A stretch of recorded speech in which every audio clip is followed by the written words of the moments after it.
Shalom Bapak Ibu Saudara sekalian, berjumpa lagi di dalam GKM Nyapa. Bapak Ibu Saudara, belakangan ini ada sebuah film yang begitu viral dalam salah satu platform menonton film. Film ini adalah film serial dokumenter yang berdasarkan kisah nyata yang menceritakan tentang adanya 4 sekte yang beredar di Korea Selatan. Sekte ini begitu mengerikan dan sadis, bahkan menghabiskan ratusan bahkan ribuan jiwa.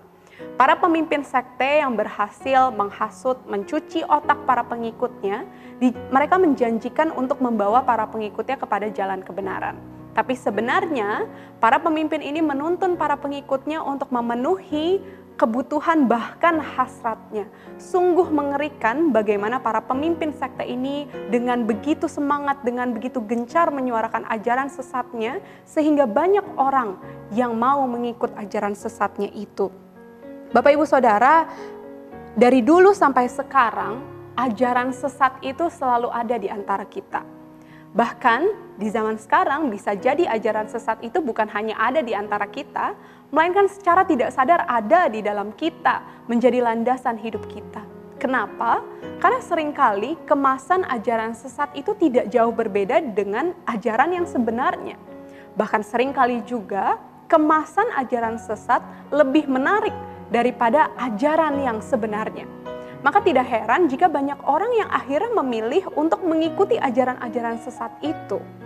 Demikian juga isu ini sudah ada di zaman dulu, di zaman Tuhan Yesus. Dalam Alkitab banyak nasihat-nasihat Tuhan yang diberikan bagaimana cara umat Tuhan menghadapi ajaran-ajaran sesat itu. Salah satunya ada di dalam surat Paulus, yaitu 2 Timotius 4 ayatnya yang kedua sampai ketiga. Demikian tertulis firman Tuhan.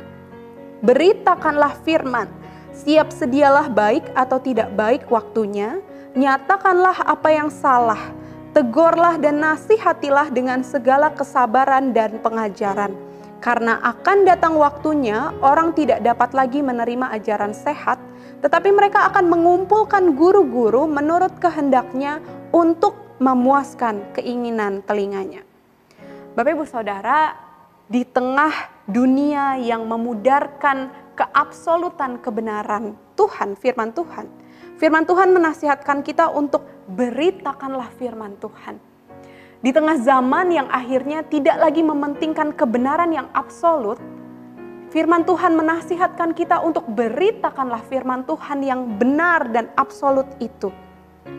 Allah sang kebenaran itu tetap ya dan amin dari dulu sampai sekarang. Bahkan di tengah dunia yang begitu penuh dengan perubahan yang begitu cepat, Allah tidak pernah berubah.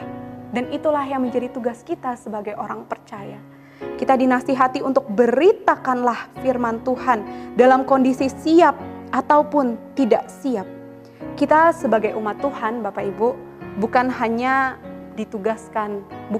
perlu memegang firman Tuhan sebagai landasan hidup kita, melainkan kita diberikan tanggung jawab untuk menyuarakannya kepada orang-orang di sekitar kita, untuk menyuarakannya supaya bisa mengalahkan ajaran-ajaran sesat yang begitu gencar disuarakan oleh orang-orang di sebelah sana. Bapak Ibu, memberitakan pengajaran yang sehat, memberitakan kebenaran, memang seringkali bukanlah hal yang mudah. Seringkali kita ada di tengah kondisi yang mengutamakan kesalahan. Justru ketika kita menyampaikan kebenaran kita dipandang aneh. Maka tidak heran juga ketika kita menyampaikan kebenaran kita mendapati diskriminasi. Atau justru kita yang mengalami kekurangan-kekurangan atau kerugian-kerugian. Namun Tuhan tetap memerintahkan kita untuk melakukannya. Apakah artinya Tuhan tidak tahu kondisi yang kita hadapi? Tidak, karena sesungguhnya di ayat yang ketiga dituliskan, karena akan datang waktunya orang tidak dapat lagi menerima ajaran sehat, tetapi mereka akan mengumpulkan guru-guru menurut kehendaknya untuk memuaskan keinginan telinganya. Maka sebenarnya Tuhan tahu bahwa waktu itu, waktu di mana orang-orang tidak mau mendengar ajaran yang sehat itu akan datang. Dan Tuhan tahu kita ada di tengah-tengah kondisi itu. Tapi demikian juga yang Tuhan hadapi, bukan? Tuhan Yesus tetap gencar menyuarakan kebenaran sekalipun ia harus diusir, dihina, bahkan disalib. Tuhan Yesus sudah memberikan teladannya. Bagaimana ia dengan gencar, dengan setia memberitakan firman Tuhan. Maka kita yang hidup di tengah banyaknya ajaran sesat yang berkeliaran, banyaknya hal-hal yang memudarkan kebenaran firman Tuhan, kita pun dipanggil untuk memberitakan firman Tuhan. Karena kita sebagai orang-orang yang percaya dipanggil untuk menjalani misi Allah juga, supaya orang-orang di sekitar kita bisa mendengar kebenaran yang telah menyelamatkan kita juga. Selamat menjadi penyuara kebenaran firman Tuhan, dan kiranya Tuhan Yesus memberkati setiap dari kita. Shalom.